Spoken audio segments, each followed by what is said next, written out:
Estamos de volta com a Revista da Cidade agora, claro, sempre pedindo a sua participação aqui, interaja com a gente, mande suas perguntas.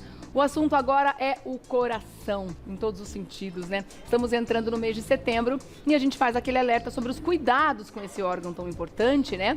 Justamente por causa da campanha Setembro Vermelho. E aí a gente recebe no programa hoje, pela primeira vez, estreando aqui no Revista, a doutora Fernanda Mangione, que é cardiologista da Sociedade Brasileira de Hemodinâmica e Cardiologia Intervencionista. Seja bem-vinda, tudo bem? Tudo bem, Rê, muito obrigada pelo convite. Antes de mais nada, vamos falar sobre a importância de ter esses alertas, né? Porque é claro que é um órgão que a gente tem que dar atenção o ano todo, com boa alimentação, com exercícios físicos e tudo mais, cuidando, né, do coração. Mas essas campanhas, Setembro Vermelho e outras campanhas que a gente faz, alertas de órgãos específicos, elas são vitais para que muitas pessoas acordem para esses cuidados, né, doutora? Sem dúvida nenhuma. O Setembro Vermelho, como a gente sabe, é o mês de conscientização da prevenção das doenças cardiovasculares, né? E essas doenças, elas são as doenças que mais matam no mundo. Para você ter uma noção, em números, mata 2 vezes mais que todos os tipos de cânceres juntos. É mesmo? Então é realmente alarmante. Mais de 18 milhões de pessoas no mundo morrem pelas doenças cardiovasculares, né? Que incluem o infarto, a pressão alta, a insuficiência cardíaca, né, que é o coração enfraquecido, e a doença cerebral, o AVC, né, o derrame conhecido. E os fatores de risco também já são conhecidos e amplamente divulgados, né, doutora? Mas nunca é demais a gente lembrar, né? Nunca é demais lembrar. Os principais fatores de risco que são associados a essas doenças são o diabetes, a pressão alta, o colesterol alto e outros fatores que são modificáveis, como a obesidade, o tabagismo, o sedentarismo, o estresse. Então, todos esses fatores são tratáveis, alguns não têm cura, né? O diabetes, a pressão alta não tem cura, mas tem tratamento, então é um tratamento contínuo. E a pressão alta, o colesterol, a obesidade, a gente pode mudar, né? Pode reverter. Exato, porque são hábitos, né, que a gente tem toda a chance aí de conseguir mudar. Agora, nesse Setembro Vermelho em especial, imagino que a Sociedade Brasileira de Cardiologia também está dando luz a esses números, né, que são alarmantes e preocupantes com relação às doenças cardiovasculares, ao número grande de infartos que tem acontecido numa faixa etária mais nova, né, porque normalmente a gente acredita que as pessoas vão ter mais problemas com infarto e outras situações à medida que o tempo vai passando, os órgãos vão envelhecendo. Mas agora a gente tem aí uma luzinha vermelha piscando nesse sentido também, né, doutora? Sem dúvida nenhuma. O infarto, principalmente, vem aumentando muito nessa população mais jovem, abaixo de 40 anos. Que a gente tem essa ideia na cabeça de que os jovens não infartam. Jamais vai infartar, E isso não é verdade. Eu, na minha prática clínica, eu faço cateterismo e cada vez mais tenho visto pacientes jovens infartados precisando de cateterismo, de stent.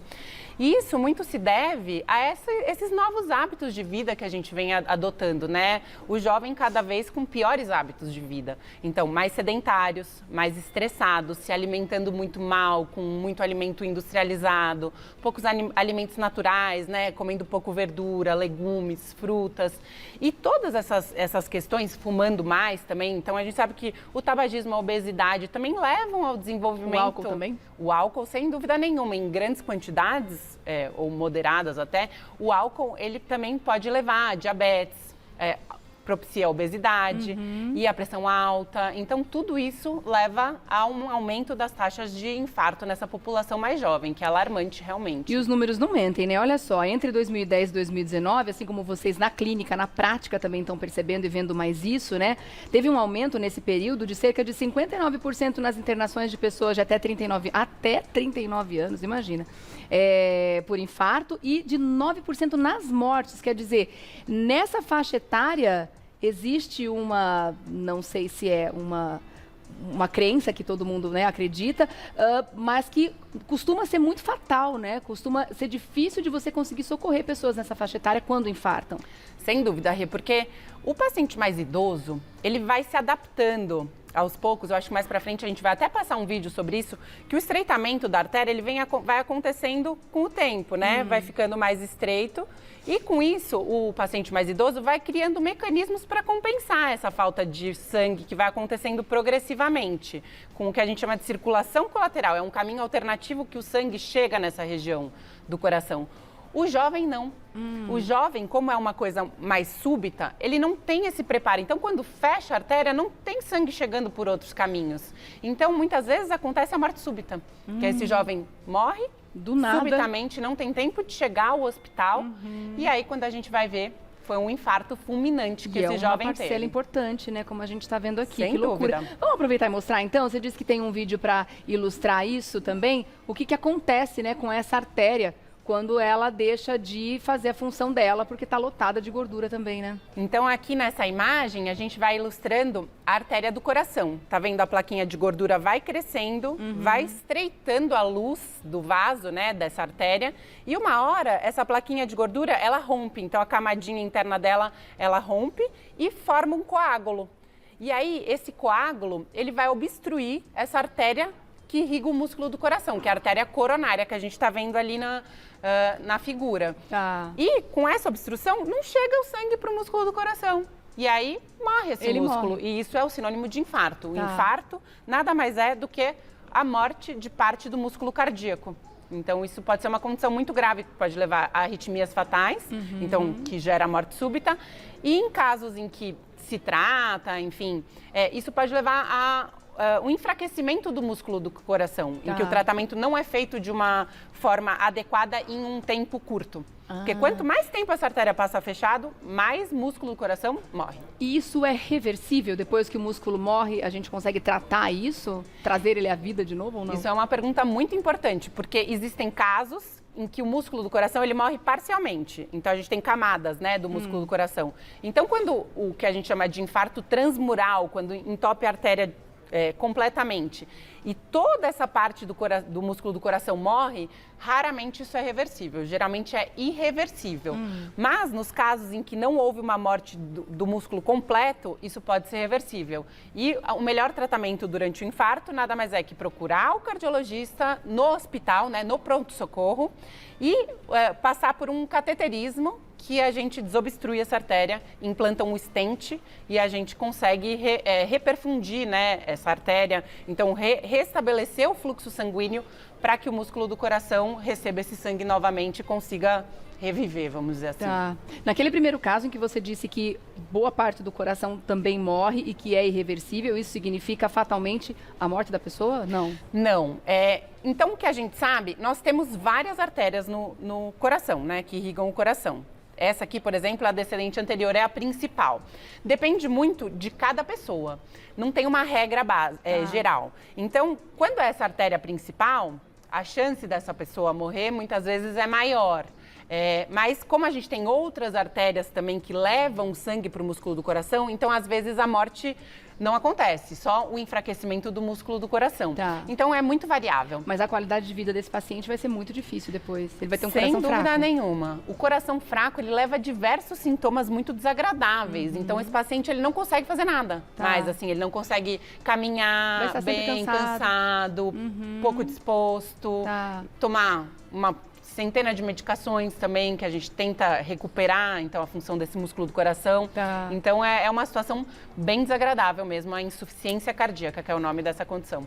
Agora, trazendo aqui para o Brasil, né, falando em números também, em dados, em 2021 no Brasil, a cada 2 minutos, uma pessoa morreu devido a uma doença cardiovascular. Para piorar, apenas 2% dos brasileiros conseguem reconhecer os sintomas do infarto. Eu trouxe esse dado justamente para a gente falar sobre esse reconhecer, né? Porque muitas vezes a gente tem dificuldade mesmo, ainda mais quando a gente é jovem, fala, já tô 40 anos, tô infartando, de jeito nenhum, né? A gente pensa que é, sei lá, ai, gases, tô sentindo uma dor aqui, daqui a pouco passa. E tende a negligenciar esse sintoma. Eu vou dar um recadinho e já volto para a gente falar sobre isso, Combinado. Tá bom? Como reconhecer os sintomas do infarto. Continuando com o assunto, eu deixei aqui uma pergunta no ar falando sobre sintomas, né? Como perceber quais são os sinais que o corpo dá que a pessoa está infartando, como não confundir com outros sintomas, mesmo a pessoa estando aí numa fase mais jovem da vida? Muito boa pergunta, Rê, porque isso eu acho que é uma coisa muito importante da gente entender e saber para procurar prontamente o pronto-socorro. Então, o infarto, ele se manifesta com uma dor no peito, como todos sabem. Tá. Geralmente, essa dor é uma dor em peso ou em aperto, que as pessoas referem que parece que tem alguém sentada no peito. E aí, pode vir acompanhada de um suor frio, Pode vir acompanhada de batedeira no peito, sensação de desmaio, falta de ar. Então, esse é o quadro mais clássico. Mas o que eu costumo falar sempre é, caso você sinta um sintoma que você nunca sentiu antes e viu que esse sintoma não está bem, não está correto, que você está sentindo um sintoma muito forte, pode não ter dor no peito, porque até 40% das mulheres não tem dor no peito junto durante o infarto. Então, procure o pronto-socorro. Tá. Mas então, o além mais de dor no clássico peito, é pode dor no ser peito. uma dor no braço esquerdo, costumam relatar também. Exato. Pode ser, geralmente é irradiada. A dor começa no peito e vai para o braço esquerdo, mas ela pode ser muito variada. Isso acaba confundindo um pouco, porque o sintoma não é igual em todo mundo. Isso é que é o problema, e principalmente a mulher, nós mulheres, a gente tem essa característica de sermos um pouquinho diferentes, né? Os sintomas às vezes podem ser mais frustros, só esse suor frio, só uma falta de ar, a gente aguenta mais, demora mais para procurar o pronto-socorro. Então, sempre nesses casos, procure o pronto-socorro. Na dúvida, procure um médico. É melhor pecar pelo excesso, né? A gente já ouviu N histórias de pessoas que chegaram no hospital, acharam que estavam morrendo com uma dor, ou no abdominal, ou no peito, e de repente, era só gás e tal. Não, gente, procura o hospital, não importa, né? A melhor situação é essa. Então, fica o alerta, @SBHCI, para você seguir nas redes sociais, doutora Fernanda, e também o Instituto, e também @Coração Alerta, para você saber mais sobre o Setembro Vermelho. Quero agradecer mais uma vez a doutora Fernanda Mangione, que é cardiologista da Sociedade Brasileira de Hemodinâmica e Cardiologia Intervencionista. Volte mais vezes ao Revista da Cidade. Obrigada pela presença, Com viu? certeza, Rê. Obrigada pelo convite. Até a próxima, é importantíssimo, né, gente?